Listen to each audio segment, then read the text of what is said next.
অন্তর্বর্তী সরকারকে সাবধান করে কড়া বার্তা দিলেন হাসনাত। এদিকে মিটার চুরি করতে গিয়ে প্রাণ গেল যুবকের। 17 বছর আমরা গাছের গোড়ায় পানি ঢেলেছি, আপনারা এখন ফল খাচ্ছেন, বলছেন মির্জা আব্বাস। অন্তর্ভুক্তিমূলক নির্বাচন করতে না পারলে দয়া করে বিদায় হন, বলছেন জিএম কাদের। এবং সর্বশেষ জানাবো, বিএনপি ও ইসলামী দলগুলোকে কাছে টানছে কেন। এতক্ষণ শুনছিলেন সংবাদ শিরোনাম, এবারে বিস্তারিত। এদিকে মিটার চুরি করতে গিয়ে প্রাণ গেল যুবকের। নওগাঁর মহাদেবপুরে বৈদ্যুতিক মিটার চুরি করতে গিয়ে আরিফ হোসেন নামে মিটার চোর চক্রের এক সদস্যের মৃত্যু ঘটেছে।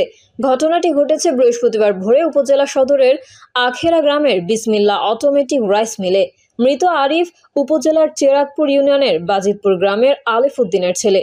স্থানীয়রা জানান, আখেরায় অবস্থিত বিসমিল্লা অটোমেটিক রাইস মিলের বৈদ্যুতিক মিটার চুরি করার সময় শক লেগে ছিটকে পড়ে ঘটনাস্থলেই তার মৃত্যু হয়।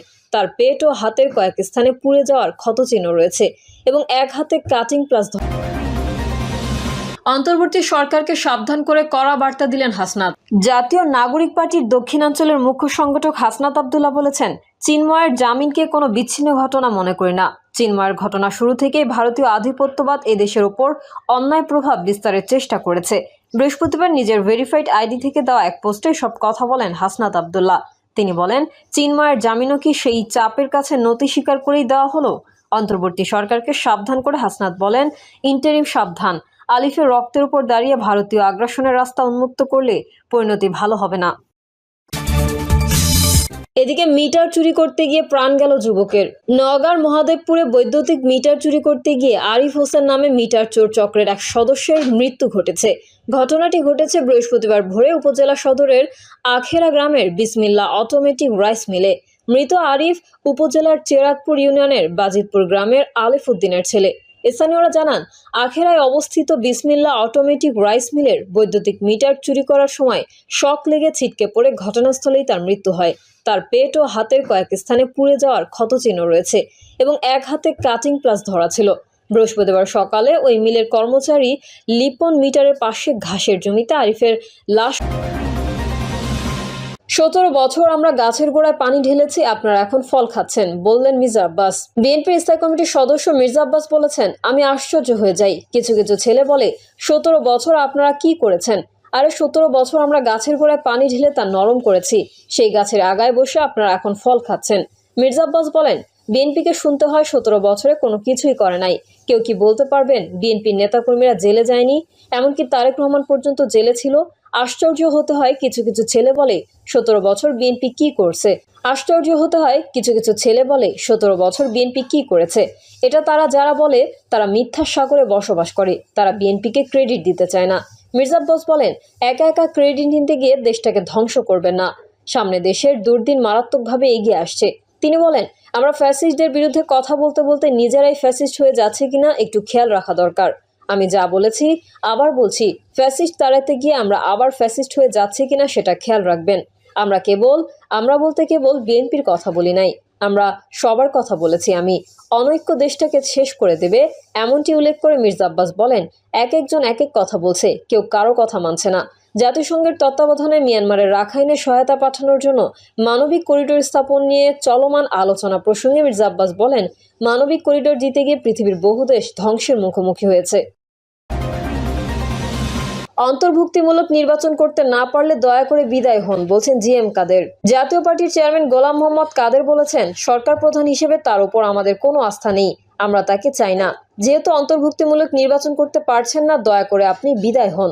তিনি বলেন, সরকারের ক্ষমতা আর মববাজি দিয়ে দেশের মানুষের উপর অত্যাচার চালালে তা মেনে নেওয়া হবে না। জিএম কাদের বলেন, সাংবাদিকরা রাজনীতিবিদদের প্রশ্ন করে, এটাই স্বাভাবিক। সেই জন্য সাংবাদিকদের চাকরি চলে যাবে, টিভি স্টেশন বন্ধ হয়ে যাবে, এমন কালচার আমরা দেখতে চাই না। আমরা এক ফ্যাসিবাদকে বিদায় করেছি, আরেক ফ্যাসিবাদকে গ্রহণ করতে নয়। আমরা এই নব্য ফ্যাসিবাদের বিরুদ্ধে রুখে দাঁড়াবো। প্রধান উপদেষ্টা ডক্টর ইউনূসকে দিয়ে সংস্কার হবে এমনটা বিশ্বাস করেন না উল্লেখ করে তিনি বলেন, সরকার প্রধান হিসেবে তার উপর আমাদের কোনো আস্থা নেই, আমরা তাকে চাই না। তারা যে সংস্কারের কথা বলছে তা বাস্তবায়নযোগ্য নয়। তারা যে নতুন দল করেছে তা পুরনো স্টাইলে আগাচ্ছে। চাঁদাবাজি ও শোডাউনের রাজনীতি করতে গিয়ে তারা কাকের গায়ে ময়ূরের পালক লাগিয়েছে। তিনি বলেন, যেহেতু অন্তর্ভুক্তিমূলক নির্বাচন করতে পারছেন না, দয়া করে আপনি বিদায় হন। বিএনপি ও ইসলামী দলগুলোকে কাছে টানছে কেন? এখন সক্রিয় থাকা প্রায় সব দলই ক্ষমতাচ্যুত আওয়ামী লীগ বিরোধী অবস্থানে রয়েছে। নির্বাচন হলে এই দলগুলোর মধ্যে বিএনপি ক্ষমতায় আসবে, এই ধারণা তৈরি হয়েছে রাজনীতিতে। বিএনপি নেতাদের সঙ্গে কথা বলে মনে হয়েছে এই নির্বাচনে তাদের শক্ত প্রতিদ্বন্দ্বী যেহেতু নেই, সেই কারণে তারা এখন কোনো জোট করতে চান না।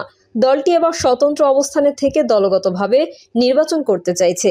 তবে আওয়ামী লীগের শাসনের বিরুদ্ধে দীর্ঘ সময় ধরে বিএনপির সঙ্গে আন্দোলন করেছে বাম, ডান ও ইসলামপন্থী বিভিন্ন দল। বিএনপির কাছে ওই দলগুলোর একটা চাওয়া রয়েছে, ফলে এই দলগুলোর জন্য বিএনপি কিছু আসন ছেড়ে দেবে এবং সেক্ষেত্রে এক ধরনের সমঝোতা হবে। দলটির নেতারা বলছেন, যুগোৎপত আন্দোলনে থাকা দলগুলোর বাইরেও ইসলামপন্থী বিভিন্ন দলকে কাছে রাখতে চাইছে বিএনপি, সেই জন্য তারা আলোচনাও চালাচ্ছে।